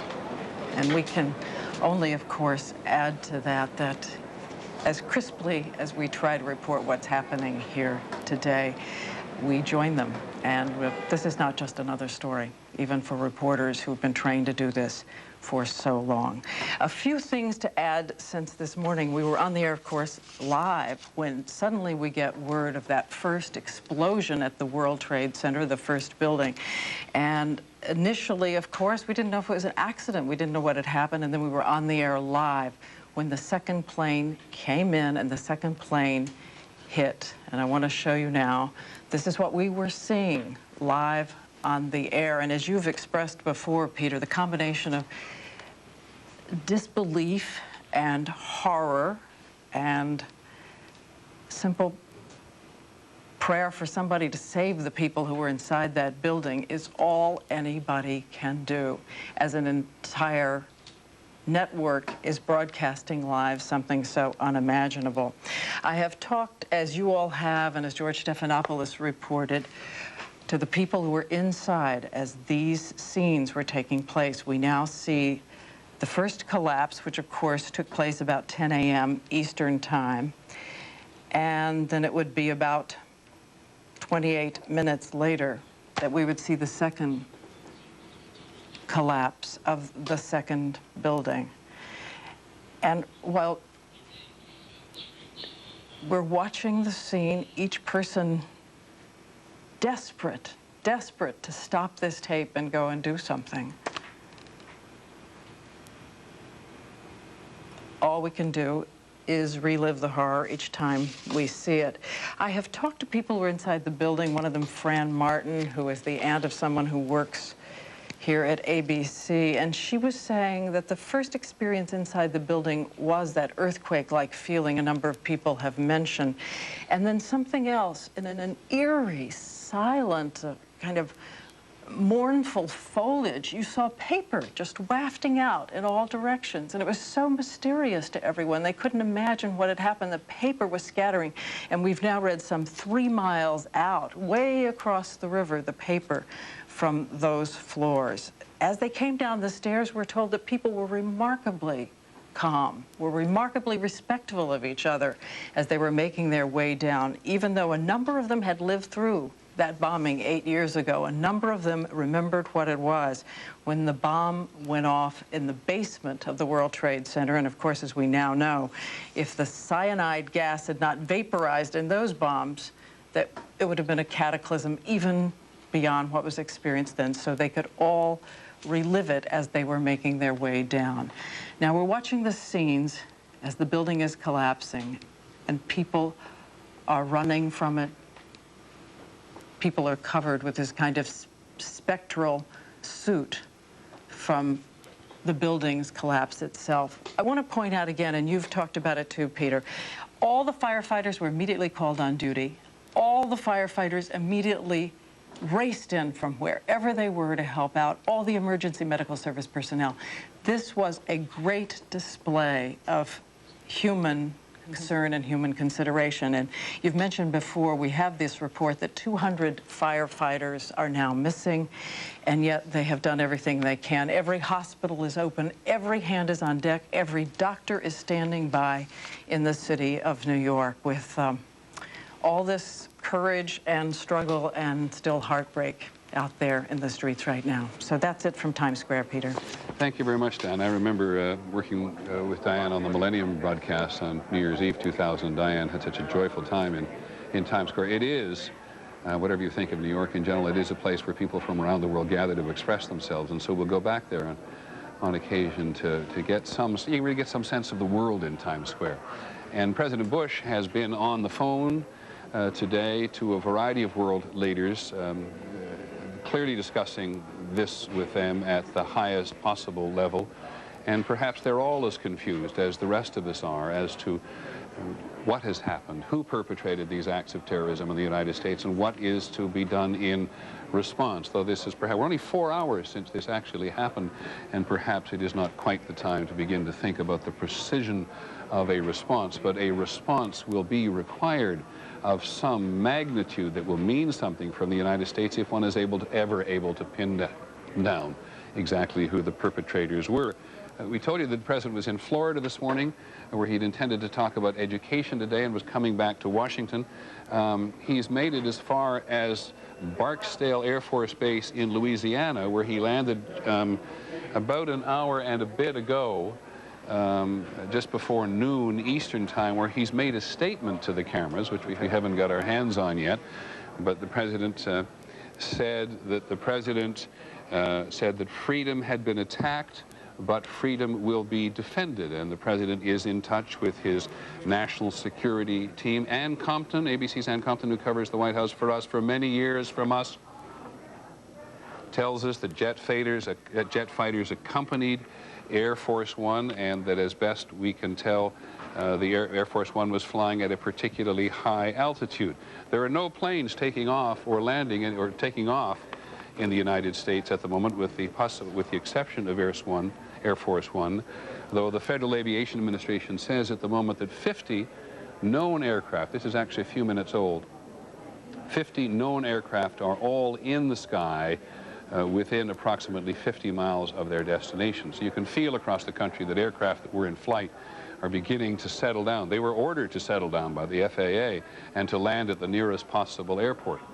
And so that has begun to work out. Now, in Washington, I think Claire Shipman at the White House or near it has some further information about the president. Yes, Claire. Well, that's right, Peter. Essentially, what we've learned is what he told the pool cameras a few minutes ago, and we're hopefully going to see in just a few minutes, but he said that he and this government have taken steps to ensure the functioning of the United States government, that the U.S. military is on high alert at home and abroad.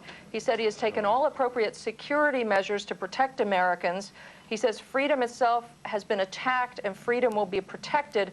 And finally, he also said he will hunt down and punish those responsible for this. Again, we're hoping to see him in person, but as you mentioned, it looks as though this may be the secure place that they've decided on for the president, at least temporarily, Barksdale Air Force Base in Shreveport, Louisiana. I'd be really curious, Claire, and I realize how difficult it is at the moment, whether or not there's not pressure, political pressure in Washington from the members of the president's own staff and cabinet for him to show up soon in front of the country and assure them beyond his statement that freedom has been attacked and freedom will be defended, of course, because it wasn't defended this morning.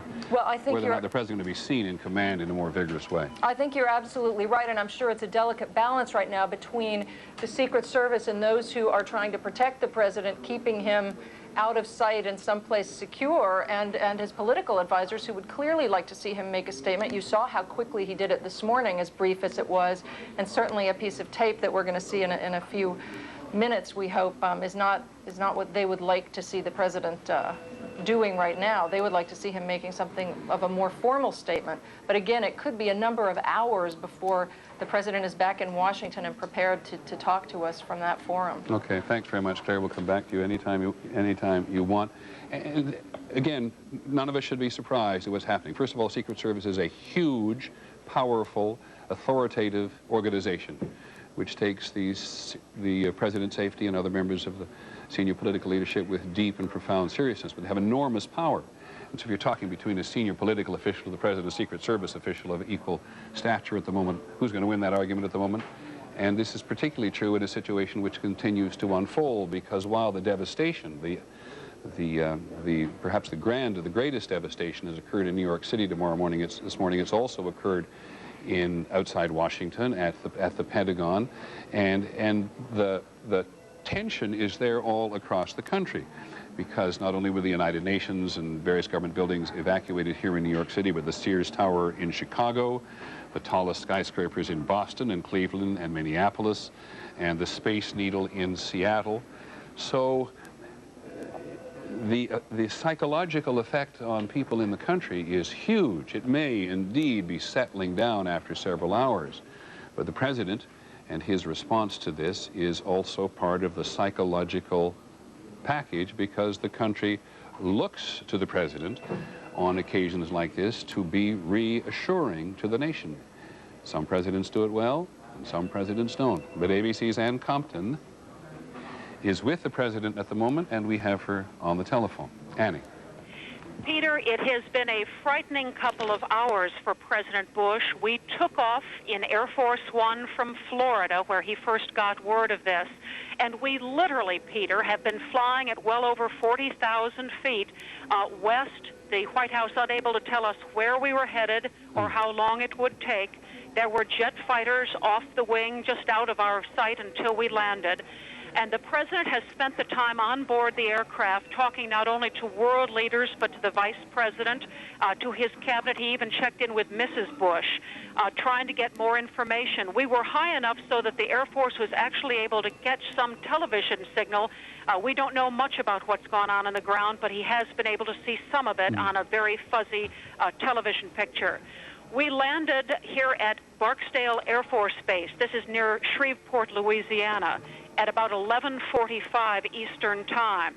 We were not allowed to use cell phones or give you any indication of where we were until local people noticed the plane on the ground. The president has just made a statement, Peter, a very emotional one, saying that freedom has been attacked, but freedom will be defended, saying that America's military is on its highest state of alert.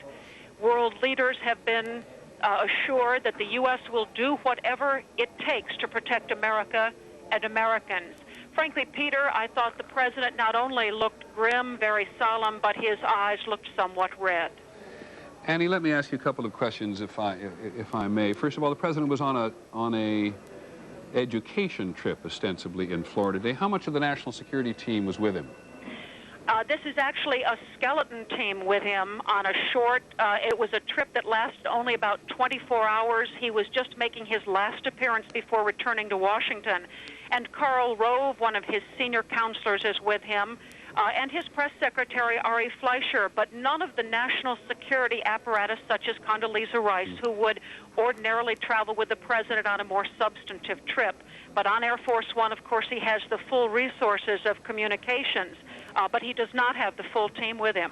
Well, let's talk about this for a second, because when the president took off from Florida and went immediately to 40,000 feet, and I believe actually got a fighter escort for part of the way, it reminds one a little bit of what it was like in the Cold War, because the Cold War, there was always a provision that the senior members of the government, president included, could in fact run the country from a command center in the sky. Is that basically what's happening this morning? Absolutely. In fact, the U.S. used to have 5 aircraft, now Air Force One. Let me know if we're being taken out of here. We may be scrambled out of here. Okay. Are we leaving? Okay, Peter, we are leaving. And where are you going, Annie? Peter, I have no idea. They have not told us. They have kept us. We don't even know whether we'll be able to see the president or travel with him, but we are told that he's been traveling. He will continue. They are still quite worried about his own security. Off you go, and Ann, thanks very much for a very, very full report on the state of, and perhaps even a little bit of the mental condition of the president at the moment. And we cannot state it often enough.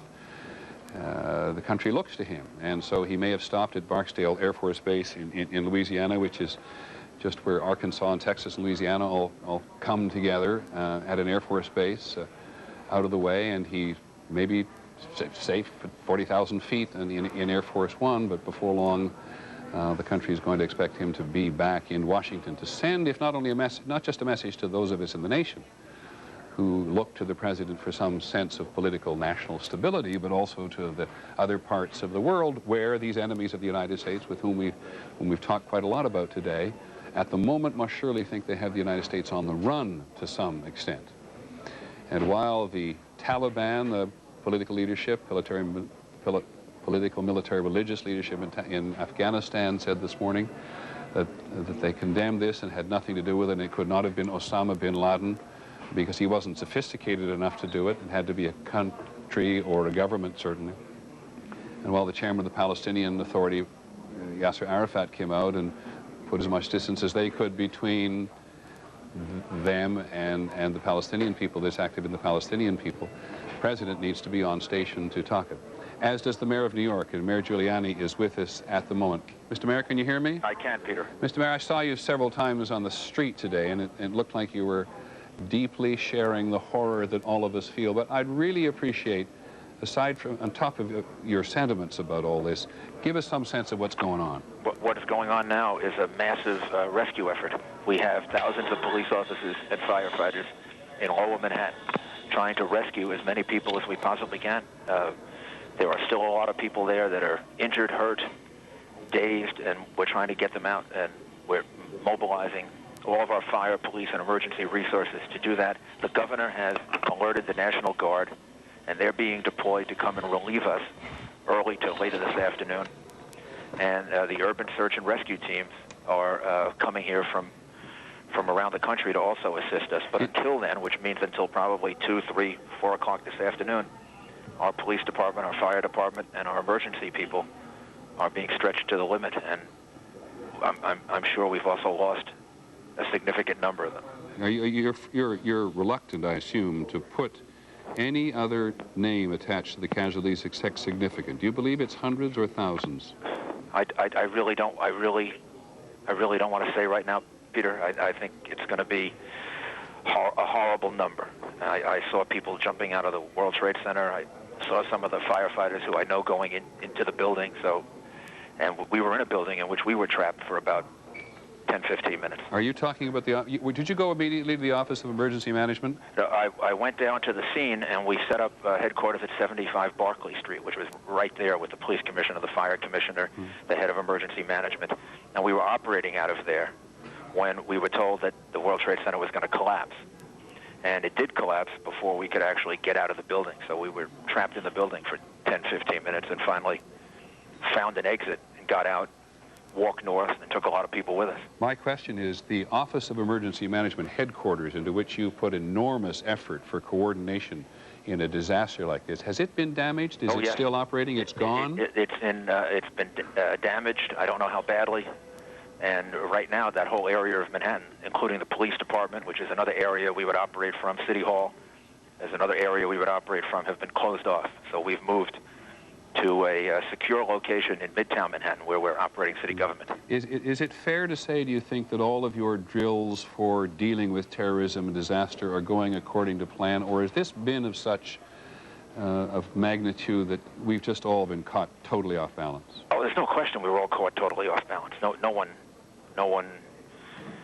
one could possibly expect large airplanes to crash into the World Trade Center the way this happened. I think, having said that, as I watched what the police officers and the firefighters were doing, I think they're going to save the maximum number of lives you could possibly save in a situation like this. I mean, the emergency efforts that they've been going through over the last 2.5 hours are nothing short of inspiring. And when the National Guard comes in to say, did you say to take over or offer some relief, what can the National Guard do that you cannot do at a city level?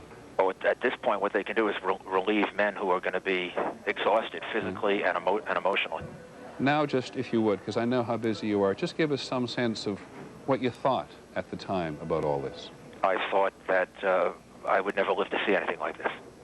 I didn't think anything like this was possible. When I first arrived there, I rushed down there from Midtown Manhattan, and I saw the first building that had been crashed open. And when you look at it, it takes you a minute to really comprehend that this is actually happening. And to see people jumping from the top of the World Trade Center. I mean, I don't think I've ever had a nightmare that's worse than this. Mr. Mayor, one last question. You said you never believed you'd live to see anything like this, and yet in the past you've been one of the leaders in preparing for just this kind of thing to happen. Yeah, but you keep you prepare for the worst, but you don't believe that it'll happen, and this is the worst. And I can only say that I thank God for the police department and the fire department that we have, because this would be much, much worse. And I'm also very proud of the people of the city. We evacuated Lower Manhattan with literally thousands of people, walked along with them, and they conducted themselves really, really, really well.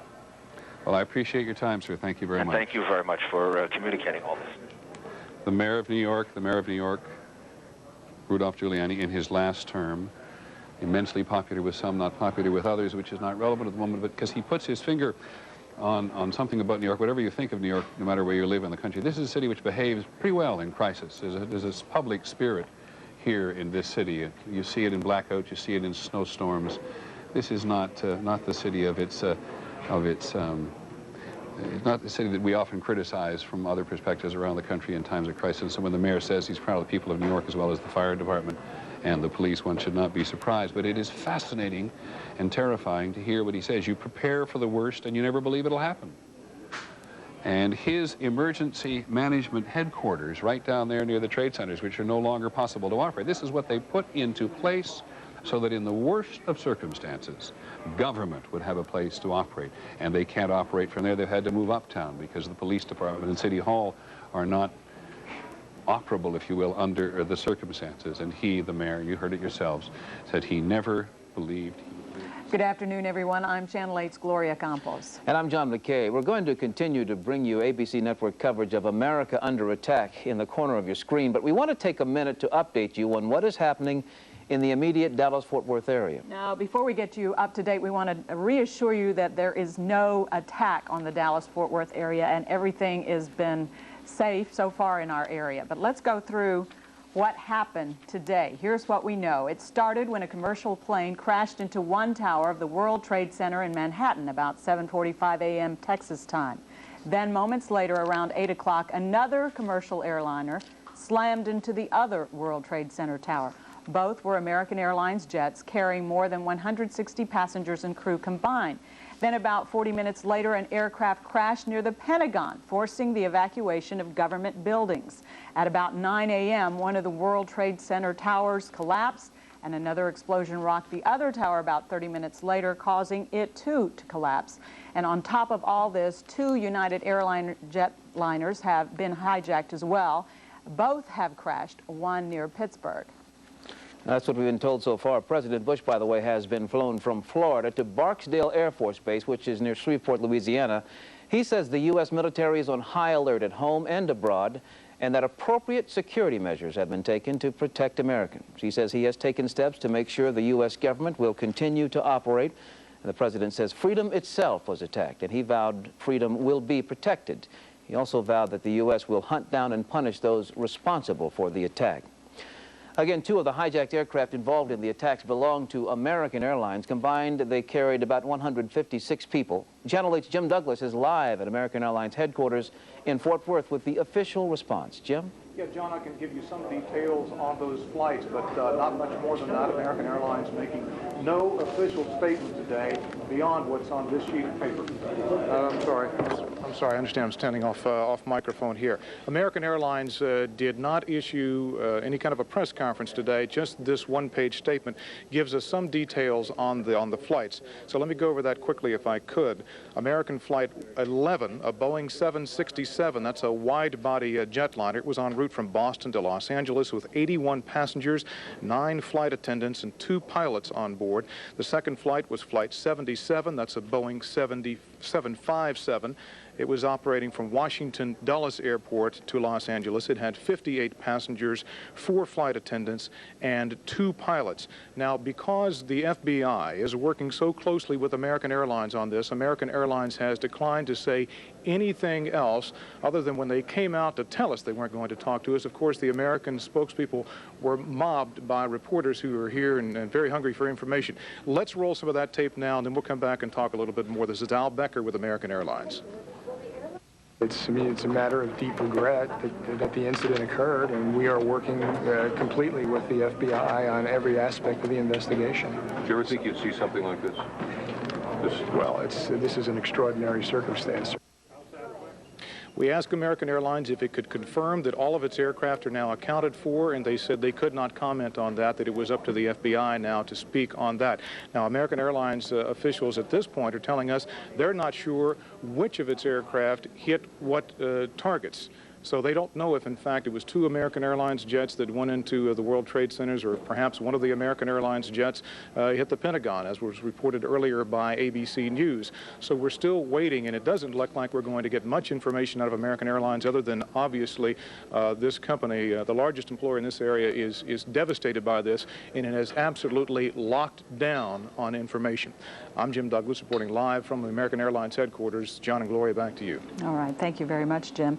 Within an hour of the World Trade Center attacks, the Federal Aviation Administration grounded all flights. And security measures were immediately increased at the nation's airports. Channel 8's Byron Harris joins us now live from DFW Airport with the impact there. Byron? John, DFW Airport is now shut down for what officials say is the longest period in its history. There are about 150 planes on the ground here, and they won't be moving until the airport hears from the FAA. Meanwhile, airport security, which is normally about 65 people, has just about doubled. We're concentrating all of our uniformed presence inside the terminals and on the land side, obviously around the upper levels and the curbside. And we're going to strictly enforce unattended vehicles. We will not allow any unattended vehicles around the terminals whatsoever. Now, there have been no verbal security threats here. There are about 6 canine units, bomb-sniffing dogs on the scene over at the terminal. But in essence, the airport is shut down. This is Byron Harris live at DFW Airport. Back to you, John and Gloria. All right, thanks a lot, Byron. Of course, with grounded flights come stranded passengers. Channel 8's Brad Watson is standing by at one of the American Airlines terminals now with traveler reactions. Brad? John and Gloria here at DFW, as Byron just said, we're at the highest level of security since the airport opened in 1974. Inside, all areas and gates past security checkpoints are closed at this hour. There's no need to be there anyway, since the government grounded all flights across the country earlier today. Security, as you see there, is visibly stronger. DFW police looking over areas inside and out, checking any bags or vehicles left unattended. The grounding left, of course, thousands and thousands of passengers and airline employees in limbo. We were going to New York, and we're just about to get on the plane, and we were going to go to the stock exchange and had called people from New York, and of course they were just all in a panic, saying that they were going to close the stock exchange, and that of course all of New York was just shut down. I dropped her off for a flight to Baltimore that was supposed to leave at 8 a.m. 6 or 7. She took off, and then she has called me. She's back on the ground here somewhere, but I don't know which gate she's at, so I'm looking for her. We never had a chance to take off. It's just a real tragedy. We stayed on the runway and then the tarmac for about an hour and a half, but a real tragedy. Where were you heading off to? Heading to Phoenix, Arizona. I'm based in Boston, so, you know, I knew those. Chances are I knew those people. I grew up in New York. I have relatives who died today in the World Trade Center. I have cousins who worked there this morning, so it's a rough day for me. Along with the unexpected stress of flights canceled, passengers also must deal with the very real human emotions of accepting the unthinkable tragedies that happened today. As Byron also said, DFW is essentially closed right now. The people you see behind me are passengers who've gotten off flights or didn't get on flights because they've been canceled at a taxi stand. They're trying to get out of here and carry on with their travels wherever they may be. They will not be in the air today. Brad Watson, Channel 8 News, reporting live at DFW. Thank you. All right, thank you very much, Brad. As we mentioned earlier, we want to emphasize that so far there have been no threats or attacks on the Dallas-Fort Worth area. And that's correct. We, of course, have been watching all morning long what's been going on in New York and Washington, but there has been nothing like that in our area. In fact, if anything, things have been relatively calm as officials have tried to secure things and make us aware of the fact that they are watching what's going on. But they are taking precautions all over the city, and many buildings have been shut down.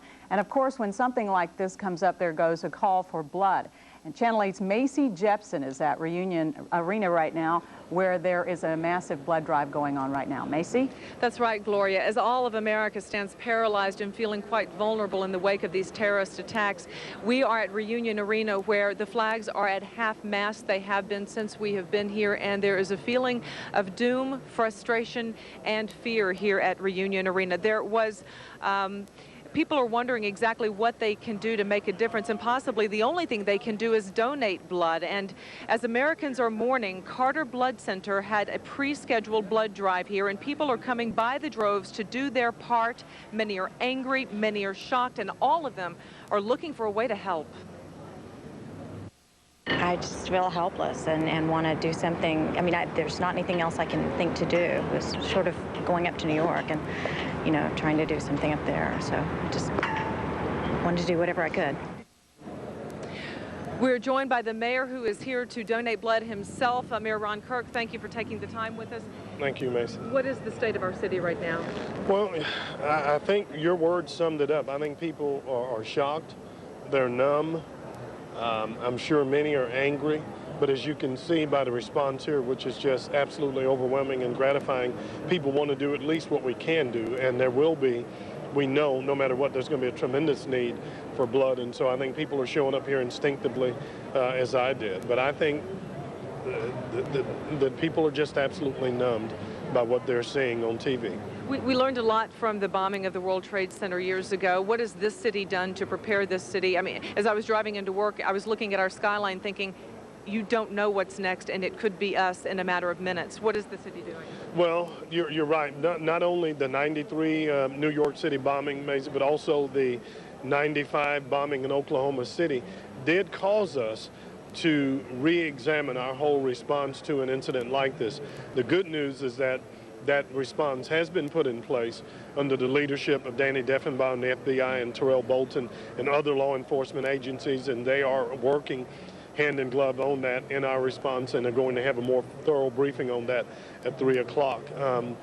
But we have learned a painful lesson once again, that America is now a part of the world terroristic community. But I think for many of us, at least of our generation, this is probably as close to Pearl Harbor as anything we've seen. And I mean, we see this as a declaration of war, and I think we will heed the words of President Bush. We are obviously going to be in prayer for the families of lives lost, but supportive of our nation. Mayor, excuse me just a moment. The president is speaking, and we'll pitch network right now to pick up that. And punish those responsible for these cowardly acts. I've been in regular contact with the Vice President, Secretary of Defense, the National Security Team, and my cabinet. We have taken all appropriate security precautions to protect the American people. Our military at home and around the world is on high alert status, and we have taken the necessary security precautions to continue the functions of your government. We have been in touch with the leaders of Congress and with world leaders to assure them that we will do whatever is necessary to protect America and Americans. I ask the American people to join me in saying a thanks for all the folks who have been fighting hard to rescue our fellow citizens, and to join me in saying a prayer for the victims and their families. The resolve of our great nation is being tested. But make no mistake, we will show the world that we will pass this test. God bless. Well, the President could not have spoken more accurately in that final remark there. A great nation is being tested. And the President reassures the nation and anybody else in the world who will hear this that the nation will pass the test. And there is no doubt about that, I think, in the United States of America. Again, President Bush just speaking, and that was about 15-20 minutes ago. He was speaking in Barksdale, at the Barksdale Air Force Base, which is in Shreveport, Louisiana. The reason why we're not seeing the President so much and not seeing him live is because this is a security operation. The President left Florida today up on Air Force One, flew to Louisiana, no one knowing where he was going to go, and in point of fact, he may be gone from Barksdale right now as officials try to make sure they know exactly what's going on and understand the scope of the attack today. Exactly. This has been a day of great tragedy and great sorrow for Americans, and all of North Texas is watching the events unfold in New York and Washington, very concerned with security here as well. And Channel 8 Scott Sam just standing by in downtown Dallas with that story. Scott?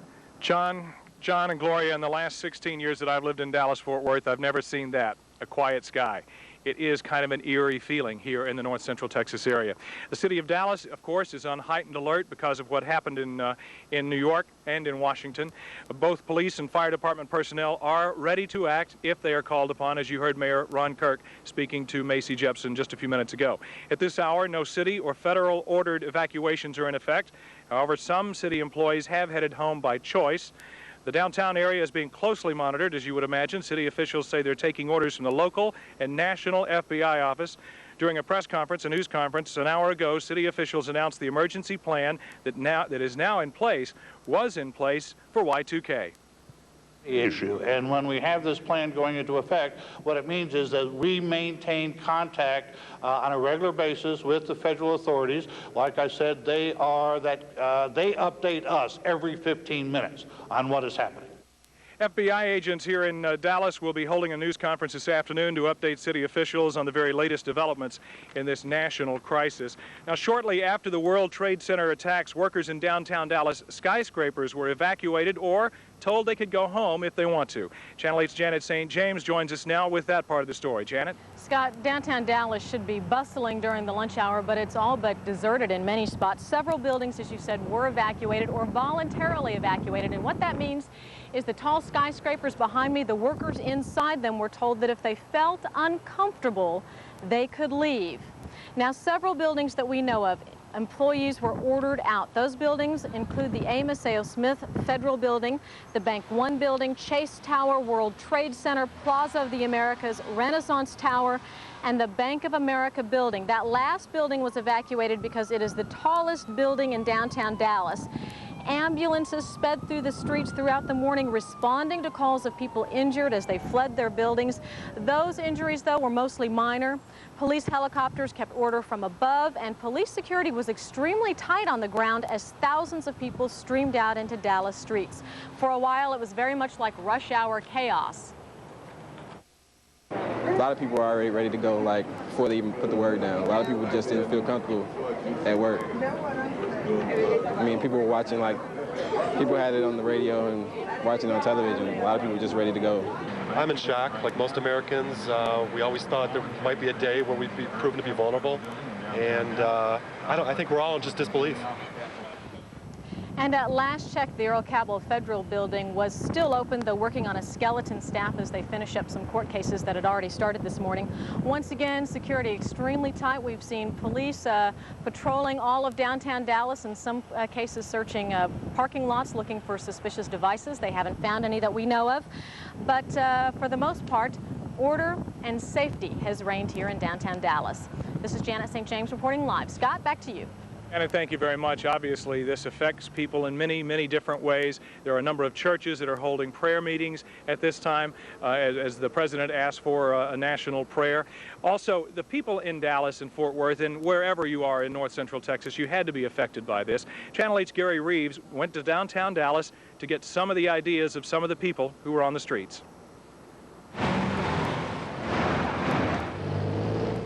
10 a.m. looked like rush hour in downtown Dallas as thousands of workers headed for home. It took just minutes for Michael Roberts' parking lot to empty. It's right across from the tallest building in North Texas, and Michael is mad. I'll never forget this day in my life. I got daughters right now that I'll tell my wife, I would leave my family right now to defend this country. I would leave right now. They need military people to sign up to help defend this country. I'll be the first one in line.